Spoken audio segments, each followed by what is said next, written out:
بسم اللہ الرحمن الرحیم۔ السلام علیکم۔ نعیمہ بہت چنچل سی لڑکی تھی، ایسی کہ ہر ایک کو ہنس کر بلانے والی، اخلاق ایسا کہ پہلی گفتگو میں ہی دل میں اتر جائے۔ وہ 3 بھائیوں کی اکلوتی بہن تھی، ماں باپ کی لاڈلی۔ اس کی ماں سمرین جو اسے دیکھ کے ہی جیتی تھی، وہ ابا اور محمد عارف گھر میں لائی گئی ہر چیز پہلے نعیمہ کے سامنے رکھتے تھے، اور بھائی کی ان میں جان تھی۔ بھائی تو ویسے بھی بہنوں کا مان ہوتے ہیں، وہاں پر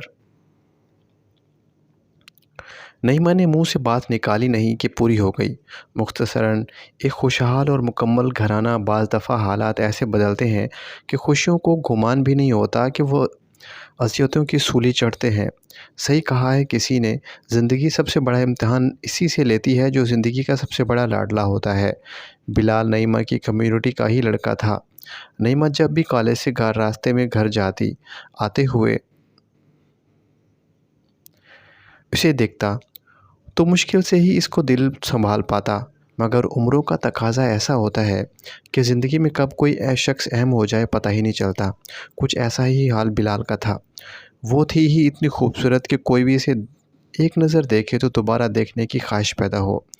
بلال پڑھائی سے فارغ ہو چکا تھا اور نوکری نہ ملنے کے باعث محلے کے کونے پر کھڑا پایا جاتا تھا۔ ایک دن نعیمہ کالج کے لیے نکلی۔ راستے میں بلال نے اسے روک لیا۔ وہ بہت سہم سی گئی تھی، مگر بلال نے اسے پرواہ کیے بغیر دو ٹوک الفاظ میں محبت کا اظہار کر دیا۔ دن گزرتے گئے اور بلال روز کو راستے میں کھڑا ہوتا اور نظر انداز کر دیتی۔ ایک دن بلال نے اسے پھر روکا۔ اس نے نعیمہ کا ہاتھ پکڑا تھا۔ نعیمہ کے دل کی دھڑکن رک گئی تھی۔ اچھے گھروں کی لڑکیاں یوں بازاروں میں لڑکوں کے ساتھ کھڑی ہوئے نہیں رہتی۔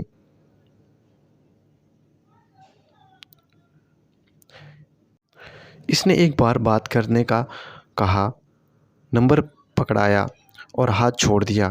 رات کافی ہو گئی تھی مگر نیند تھی۔ آنکھوں سے کوسوں دور کیسے آتی آسانی سے۔ رات انہی سوچوں میں گزر گئی۔ نعیمہ کو زور سے اسے دیکھنے کی عادت ہو گئی تھی۔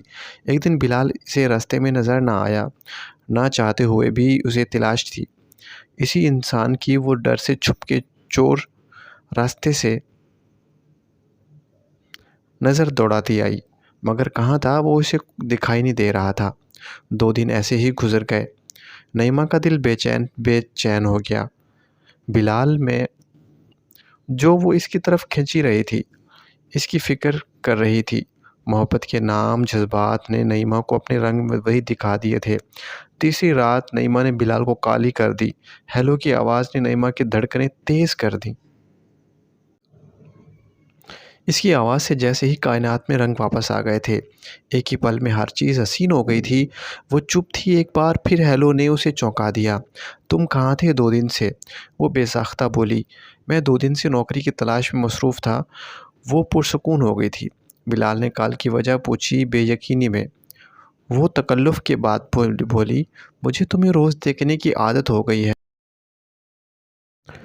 تم نہیں دکھتے تو ہر چیز ویران لگتی ہے۔ تم 2 دن نظر نہیں آئے تو میں پریشان ہو گئی تھی۔ دوسری طرف بلال کی کیفیت آسمانوں میں اڑنے جیسی تھی۔ اچانک انسان کو پر ہی لگ جاتے ہیں۔ اس کی زندگی کا مقصد جیسے پورا ہو گیا تھا۔ دن گزرتے گئے، وہ محبت پروان چڑھتی گئی۔ دونوں نے ایک دوسرے کے لیے جینا شروع کر دیا تھا۔ کال پر ڈھیروں باتیں ہوتی تھیں۔ زندگی ہر طرح سے حسین تھی۔ نعیمہ ابھی پڑھ رہی تھی، اس لیے پڑھائی چھوڑ کر شادی کی بات پر خاص زور نہ دیا جاتا۔ ایک دن نعیمہ کالج گئی اور جیسے واپس آنا بھول ہی گئی ہو۔ سمرین اور عارف سمیت اس کے تینوں بھائیوں کی سانسیں گلے میں اٹکی ہوئی تھیں۔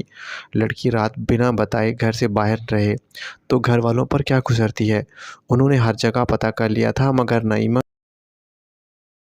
کی کوئی خبر نہ تھی۔ 2 دن بعد عارف کو کال آئی کہ فلاں ہوٹل سے اپنی بیٹی کو آ کر لے جاؤ۔ جب عارف اور اس کے بیٹے ہوٹل پہنچے تو نعیمہ کو ادموئی حالت میں دیکھ کر ایسا لگا جیسے کسی نے ان کے پیروں سے زمین کھینچ لی ہو۔ نعیمہ شدید زخمی تھی، جسمانی اذیت کا شکار، جگہ جگہ سگریٹ کے کش لگے ہوئے تھے۔ وہ نعیمہ کو ہسپتال لے کر گئے۔ ڈاکٹر نے بتایا کہ نعیمہ گینگ ریپ کا وکٹم بنی ہے۔ اس روز بلال نے نعیمہ کو کال کر کے ملنے کا کہا تھا۔ نعیمہ کے لاکھ منع کرنے پر باوجود وہ بضد رہا تو وہ مان گئی۔ کالج کے اختتام پر بلال اسے ایک ہوٹل میں لے گیا جہاں اس کے 12 دوست موجود تھے۔ نعیمہ محبت کے پردے کے پیچھے بلال سمیت 13 لوگوں کی ہوس کا نشانہ بنی تھی۔ اس معصوم کو تو خبر بھی نہ ملی تھی کہ بلال اس کے ساتھ کیا کرنے والا ہے۔ وہ تو اس سے محبت نہیں کرتا تھا، عشق کرتا تھا۔ وہ سب کے سامنے ہاتھ جوڑتی رہی، رواستے دیتی رہی، منتیں کی اس کی عزت کو بخش دیا جائے، مگر شیطانوں نے اس میں انسانیت کہاں پائی جاتی ہے۔ پورے 2 دن بھر اس پر ظلم کرنے کے بعد بلال نے اس کے گھر فون کر دیا۔ جب محمد عارف نے ڈاکٹر کی بات سنی تو بے ساختہ منہ سے نکلا کہ زمین کے 2 ٹکڑے کر کے میں اس میں سما جاؤں۔ ایک باپ کے لیے اس سے بڑھ کر اذیت کیا ہو سکتی ہے کہ اس کی بیٹی گینگ ریپ کا شکار ہوئی ہو۔ ماں مر مر جا رہی تھی اور بھائی اس کی غیرت تو ٹھیس لگی تھی۔ 1 ہفتہ ہسپتال میں گزر گیا۔ نعیمہ کی طبیعت سنبھلی تو اسے گھر لے آئے۔ عارف نے سمرین اور نعیمہ اور خود کو کمرے میں بند کر لیا اور چپ چاپ زہر کا پیالہ سامنے رکھ دیا اور سمرین اور نعیمہ کو کہا کہ تم میں سے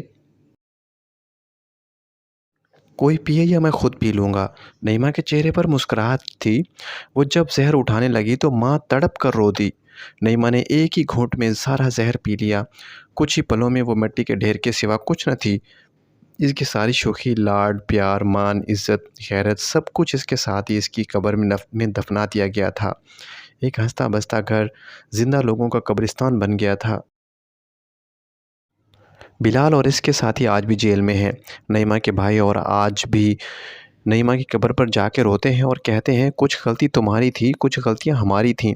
سمرین کو بیٹی کے غم کی چپ چاپ لگ گئی تھی۔